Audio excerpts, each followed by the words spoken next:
又是一年端午节，这让我想起去年端午节前的一个病人。这个病人给我留下了深刻的印象。他是一个重点大学的学生，从入院前1个月就出现了不明原因的发热、伴咳嗽、气喘、胸闷等症状，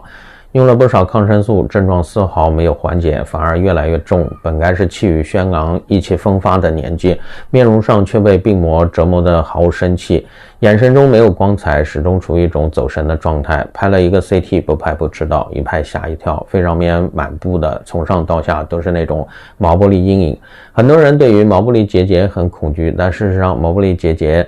并不是毛玻璃阴影当中最严重的疾病。这位患者最终诊断为艾滋病合并肺部孢子虫感染。有人说，你们呼吸科也收治艾滋病病人吗？其实艾滋病导致病人死亡，并不是艾滋病病毒本身导致病变引起的，而是艾滋病病毒不断的破坏身体的淋巴细胞，引起全身免疫力下降，人像失去了保护，病原体可以长驱直入，引起各种各样的感染，以及身体各种各样的基因突变不能被及时清除而引起的肿瘤，最终消耗身体导致的。像孢子虫这种病原体，普通人都会接触到，但一般不会被感染，只有艾滋病病人等免疫力低下的人群才会感染。而孢子虫感染正是艾滋病病毒晚期发病的常见表现之一，所以我们临床上会隔三差五的碰到艾滋病患者来就诊。在这里提醒大家一定要洁身自好，这个患者其实是出于好奇出去见了网友，见对方漂亮，以为遇到真爱，没有忍住，最终染上的。而艾滋病在大学生当中的传播也已经成为一种非常严重的社会现象，需要更多人关注。